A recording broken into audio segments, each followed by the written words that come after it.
নমস্কার বন্ধুরা। নমস্কার বন্ধুরা।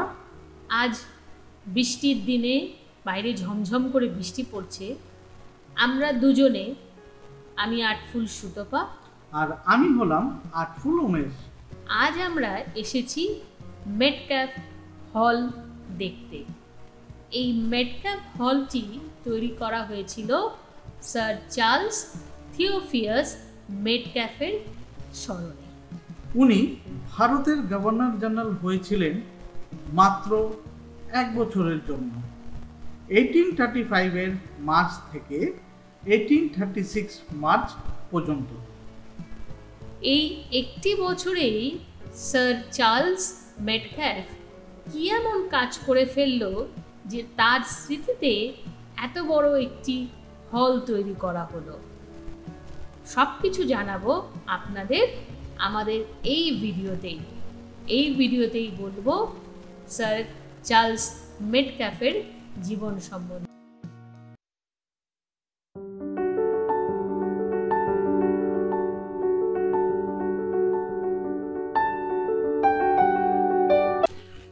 টাকা অনলাইন টিকিট কেটে আমরা এন্ট্রি করে নিলাম মেটক্যাফে হলে।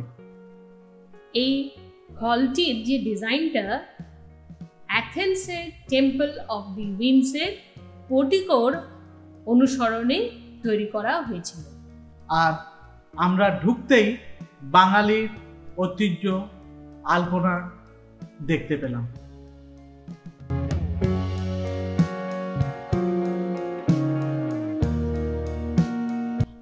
এই মেটক্যাফ হলের চিফ আর্কিটেক্ট ছিলেন C.K. রবিনসন। আমরা যখন মেটক্যাফ হলের একতলা দিয়ে ঢুকলাম, ডান দিকে একটি এক্সিবিশন রয়েছে এএসআই নানা রকম ফটো দিয়ে আমাদের জানাচ্ছে যে ভারতবর্ষের কোন কোন মন্দির, মসজিদ, অনেক রকম হেরিটেজ বিল্ডিং তারা রেস্টোর করছে, কোথায় রেস্টোর করে তারা আবার নতুন করে আমাদের ফিরিয়ে দিয়েছে, এরকম কিছু মন্দিরের ছবিও আমরা দেখতে পেলাম।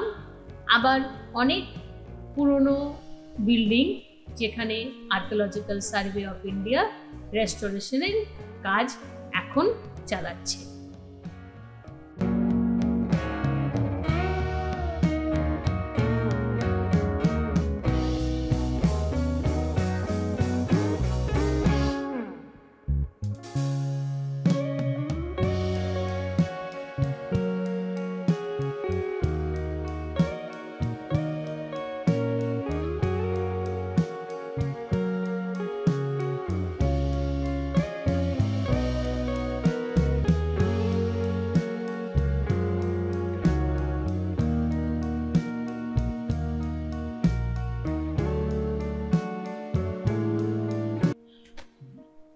আমরা যখন দোতলাতে সিঁড়ি দিয়ে উঠছিলাম, তো তার ডান দিক আর বাঁ দিকে অসাধারণ অনেকগুলো বাংলা চলচ্চিত্র এবং নাটকে পোস্টার দেখতে পেলাম। খুব সুন্দর পোস্টারগুলো, ব্ল্যাক অ্যান্ড হোয়াইট, কিছু কিছু কালার।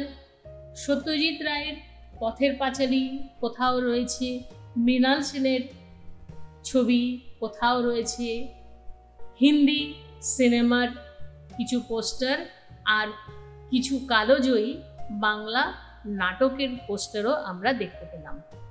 এই যে চওড়া সিঁড়িটি দিয়ে আমরা উপরে উঠে আসলাম, এই চওড়া সিঁড়িটি নিচে থেকে উপর অবধি চলে আসছে, পশ্চিমের পোর্টিকো অবধি এই চওড়া সিঁড়িটি রয়েছে।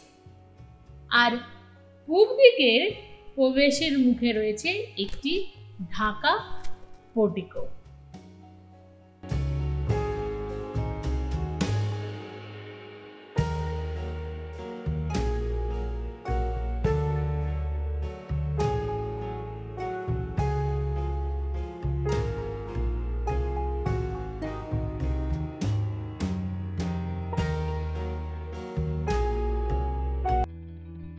আসুন এখন আমরা শোনাই এত সুন্দর মেটক্যাফ হল তৈরির পেছনে সেই গল্পটি। হ্যাঁ, খুবই অল্প সময়ের জন্য বড়লাট হয়ে স্যার মেটক্যাফ এমন একটি কাজ করে গিয়েছেন যার জন্য ভারতীয়রা তাকে আজও মনে প্রাণে মনে রেখেছে। ঠিক তাই 1823 সালে ব্রিটিশ সরকার আইন করে মুদ্রা যন্ত্রের স্বাধীনতা হরণ করল। তখন থেকেই রাজা রামমোহন রায়, দ্বারকানাথ ঠাকুর, রসিককৃষ্ণ মল্লিক আরও সমাজের নেতা স্থানীয় ব্যক্তিত্বরা এই আইনের বিরুদ্ধে শুরু করলেন আন্দোলন।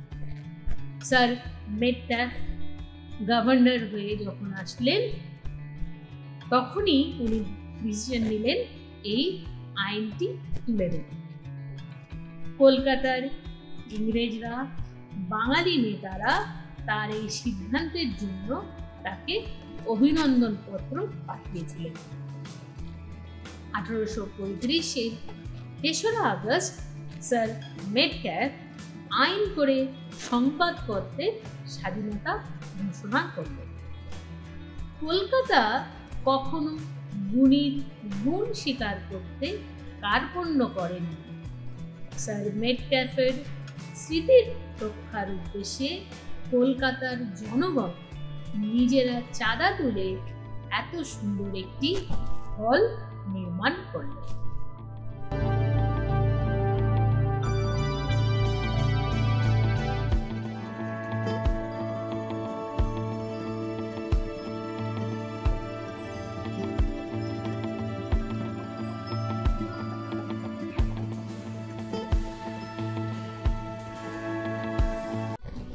দোতলায় উঠে এসেই আমরা দেখতে পেলাম পুরনো কলকাতার ব্ল্যাক অ্যান্ড হোয়াইট কিছু দুর্লভ ছবি।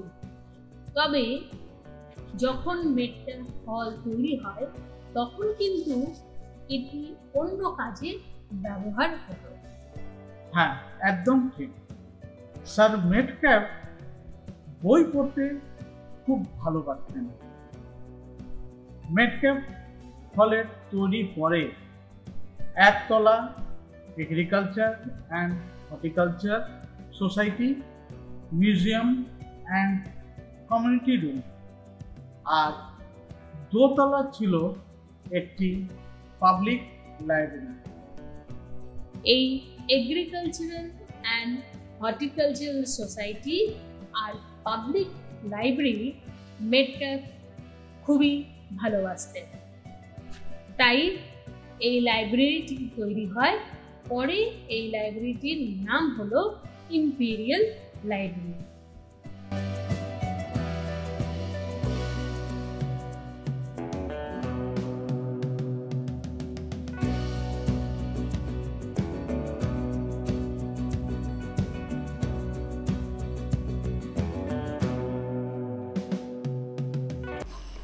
মেটক্যাফ হল তৈরি করার পেছনে তখনকার দিনের বিশিষ্ট জনেদের অবদান অনেকখানি।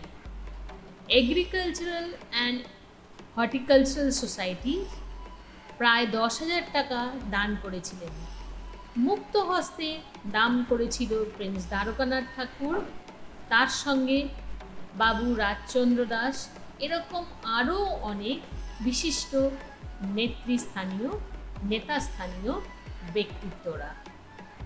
তার ফলেই তৈরি হলো মেটক্যাফ হল। 30শে জানুয়ারি 1903 সালে মেটক্যাফ হলের উদ্বোধন করেন লর্ড কার্জন।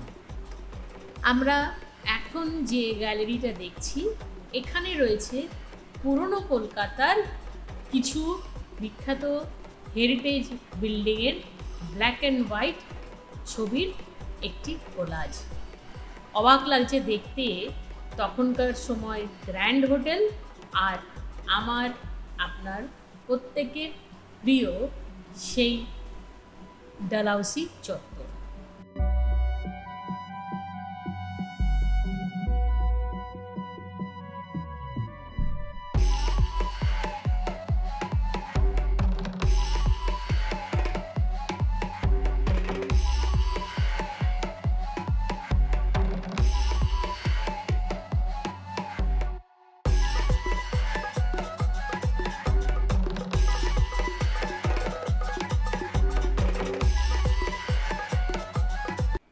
এই ফটো গ্যালারির পাশের রুমেই রয়েছে একটি বড় টোপর, যেটা বাঙালি বিয়ের প্রতীক বলা যেতে পারে।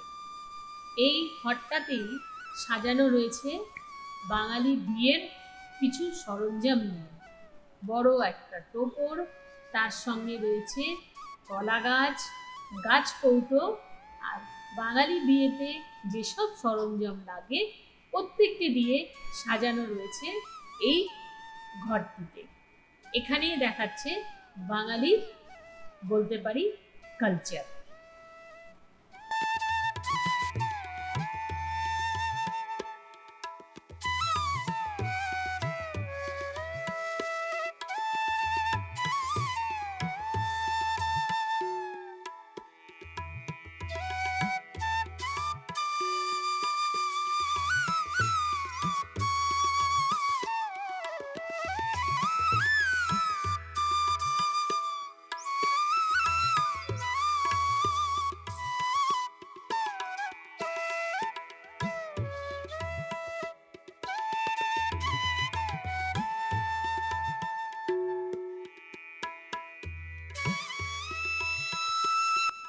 বাঙালি বিয়ে দেখার পর এবার আমরা চলে আসলাম বাঙালি আর একটা সব থেকে বড় উৎসব দুর্গাপুজো।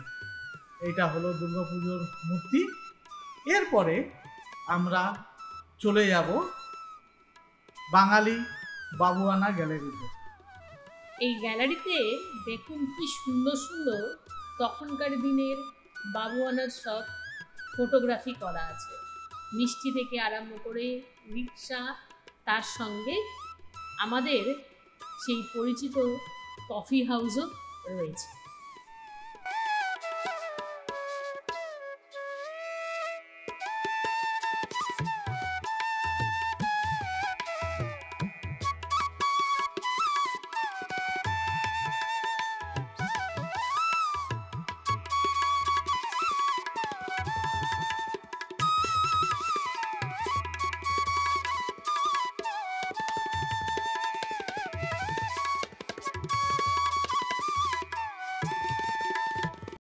ভিতরে হলে ঢুকতেই চোখে পড়ে গেল সেই বায়োস্কোপ, আর সেই বায়োস্কোপটি দেখে মনে পড়ে গেল সেই ছোটবেলার দিনগুলো।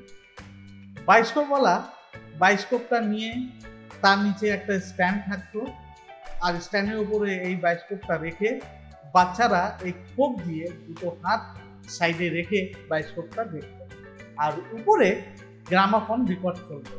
বায়োস্কোপ ভিতরে যার যে হিরো হিরোইনের ছবি আসতো সেই খুব আনন্দ করতো কি আমরা বায়োস্কোপটা মধ্যে আমরা এই হিরোকে দেখি। এইটাই হলো ছোটবেলার মজা। হারিয়ে গেছে বায়োস্কোপ, বাচ্চাদের হাতে এখন শুধু মোবাইল।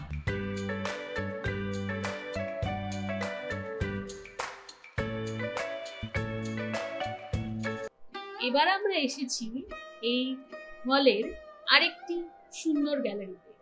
এখানে বাংলা সিনেমার কিছু পোস্টার, তার সঙ্গে পুরনো দিনের বাংলা কিছু শিল্পীর ফটো আমরা এখানে দেখতে পেলাম।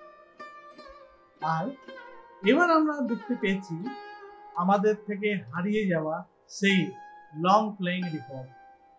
অনেক লং প্লেইং রেকর্ড রয়েছে, যেখানে রবীন্দ্রনাথ ঠাকুর নিজে গিয়েছেন, নজরুল ইসলাম নিজে গিয়েছেন, আর রয়েছে এই গ্রামোফোন কুইন অফ ইন্ডিয়ার ছবিটি।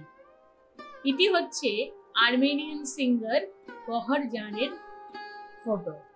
ইনি প্রথম গান রেকর্ড করেছিলেন 1902-তে, আর এই তখন বাজতো এই হচ্ছে সেই গ্রামোফোন। ভালোবাসিতে বলে ভালোবাসি না, ভালোবাসিতে বলে ভালোবাসি না। এবার আমরা দেখতে পেলাম সেই হারিয়ে যাওয়া টাক টাক টাক টাক টাক টাক টাক টাক করে টাইপরাইটার। যে টাইপরাইটারটি এখন আর দেখা যায় না।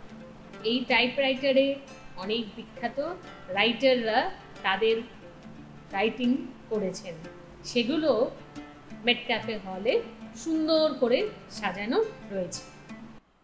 পুরানো সেই দিনের কথা ভুলবি কি রে, হায় ও সেই চোখের দেখা প্রাণের কথা, সেই কি ভোলা যায়।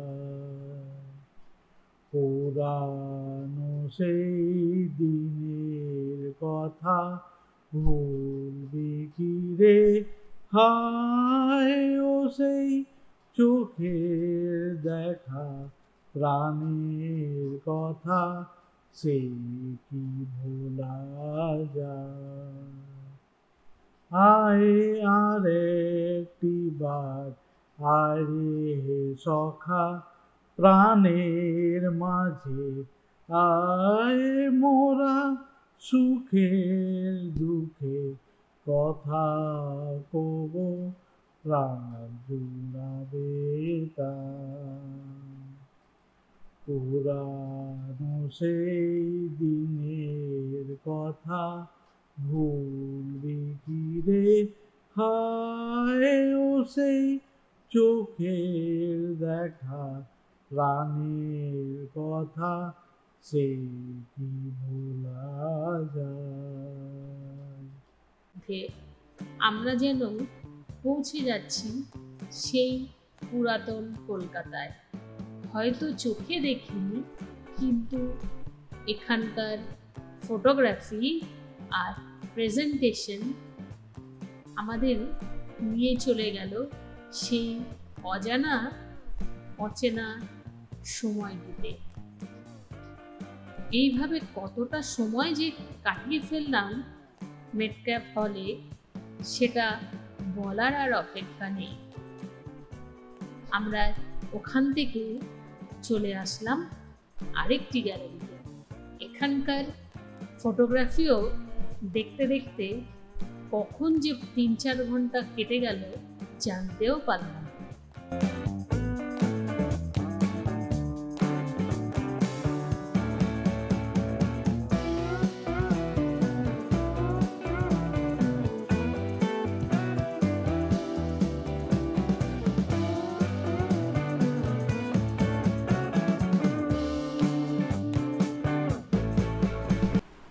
উপরের হলগুলো দেখতে দেখতে এসে দাঁড়ালাম মেটক্যাফ হলের জানলায়। এত সুন্দর একটি মিউজিয়াম দেখলাম, আর তখন বাইরে চলছে ঝমঝম করে বৃষ্টি। এই ঐতিহাসিক হল থেকে, তার জানলার থেকে দেখছি কলকাতা শহরের সৌন্দর্য। বৃষ্টি পড়ছে, আর এই মেটক্যাফ হলের যে পোর্টিকোগুলো রয়েছে, পিলারগুলো রয়েছে, ফিরিয়ে নিয়ে গেল মনে হয় আমাকেও সেই আজ থেকে 200 বছর আগের পুরনো কলকাতায়। আমি যখন দাঁড়িয়ে আছি জানলায়, পেছন থেকে শুনতে পাচ্ছি উমেশ মনের আনন্দে গেয়ে চলেছে কিছু পুরনো বাংলা সিনেমার গান। তাই শুধু শুনতে লাগলাম আর মনে করছি কত সুন্দর আমাদের এই শহরটা। মেঘে মেঘে হলো মন যে উদাসীন, শুধু ঝরে ঝড়ো ঝড়ো আজ বাড়ি। সিঁড়ি থেকে নামার সময় হঠাৎ আমার চোখ পড়ে গেল সেই ফটোর উপরে। মনে হচ্ছে কেউ ভিক্টোরিয়ার সামনে বসে কথা বলছে, পুরো লাইভ ছবি। সত্যি মেটক্যাফ হল থেকে বেরোতে কিন্তু ইচ্ছে করে না। সিঁড়ির চারিদিকে শুধু অসাধারণ অমূল্য কিছু ফটোগ্রাফি দেখলাম। আর বন্ধুদের জন্য একবার বলবো, চলে আসুন মেটক্যাফ হল, দেখুন আমাদের ঐতিহ্য, আমাদের পরম্পরাকে। তো বন্ধুরা, আজকের মতো এইটুকুই।